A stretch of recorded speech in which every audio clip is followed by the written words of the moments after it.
Hyvää tiistaita kaikille. Mä tulin just koulusta ja ajattelin tehdä teille pitkästä aikaa videon, kun totesin, että mä oon pitänyt ostoskassia tuossa vaatekaapin ovessa ja siinä alkoi kasa vähän kasvaa, niin ajattelin pitkästä aikaa tehdä teille vähän postausta noista mun viimeaikaisista ostoksista, eli siitä mitä mä ostin marraskuun alussa Porvoosta ja Helsingistä ja sitten mitä on jotain pientä tarttunut mukaan nyt Kuopiossa käydessä, joten eiköhän aloiteta. Eli ensinnäkin mä sanoin teille, kirjoitin, että mä olin ostanut iPhonein tässä ihan hiljattain. Ja sitten siihen pitää tietysti saada kivoja kuoria, joten mä ostin tällaisen, en tiedä miten näkyy, tällainen karvahöytylä kissaa muistuttava ehkä tällainen kuorisydämi niinku glitteristä. Hinta oli jotain ehkä 15 €. Ja sitten glitteristä toinen mitä tarttu mukaan, nää on siis Helsingistä, niin tällainen kiva muovinen ristikoru, ihan tällainen yksinkertainen. Hinta oli 7 €. Tällainen tosi yksinkertainen, mikä käy tosi monen kanssa, niin silloin ollut tarve niin sanotusti.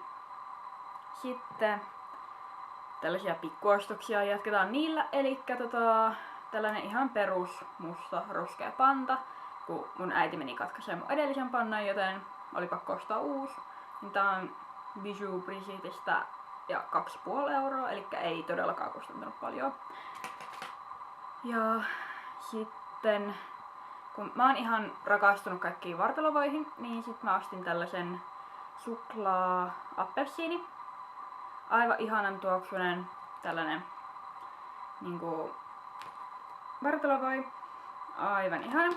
Ja tän kanssa meinas mennä vähän etsimiseksi, kun tää oli jostain paikasta jo loppu, niin oli sellainen, että mä haluan saada tollasen, niin onneksi mä löysin sitten sellaisen Kuopiosta.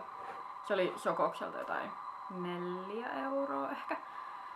Sitten no toisia Helsingin ostoksia, niin mä tuolta Mangosta löysin vihdoin tällaisen raidallisen villatakin. Mä oon etsinyt tällaista tosi kauan, niin sitten tänään päätin laittaa tän päälle ja totesin, että nyt on hyvä kuvata video. Eli tän hinta oli jotain 13 €. Sitten mä oon ostanut viime aikoina aika paljon shampooita, koska mun hiukset on alkanut rasvattua paljon enemmän kuin ennen. Joten on vähän tarvinnut ostaa uusia tuotteita. Joten tällaisen ostin sitten Coldwellin. Tällainen kiharille hiuksille oleva. Kun mulla on luonnon kiharat, niin tää on sitten ihan sopiva siihen. Tällainen kiva. Ja sitten BioXn rasvattuville hiuksille oleva tällainen kiva kombo, missä on shampoo ja joku suihke vissiisti. Niin mä ainakin tulin. Joo. Niitten yhteishinta oli jotain 20 ja toi shampoo oli jotain 12 € ehkä. Tai Coldwell, jotain sinne päin. Ja sitten takaisin Helsingin ostoksiin, eli noin äsken tuli Kuopiosta. Vähän sekavaa, mutta laitetaan se tän piikkiin, että mä oon ollut 8 tuntia koulussa. Mutta joka tapauksessa jatketaan, niin mä ostin tuolta Ginasta tällaisen kivan punaisen kynsilakan. Tällaisen näkyykö? En tiedä. Niin tällaisen ihan vaan sävy The Red. Tosi sellainen kiva punainen. Ja sitten Ginasta tarttu mukaan myös tällaiset ihanat treenitrikoot, missä lukee toi workout. Mä oon ajattelut tällaisia ihan älyttömän kauan, mutta tuntuu, että Kehä 3 ulkopuolella näitä ei hirveästi tullut myyntiin, joten Helsingistä onneksi löytyi. Hinta oli 30. Ja sitten viimeisenä, mutta ei vähäisempänä, tällainen kappalista aivan ihana. Mä ostin tän Porvoosta.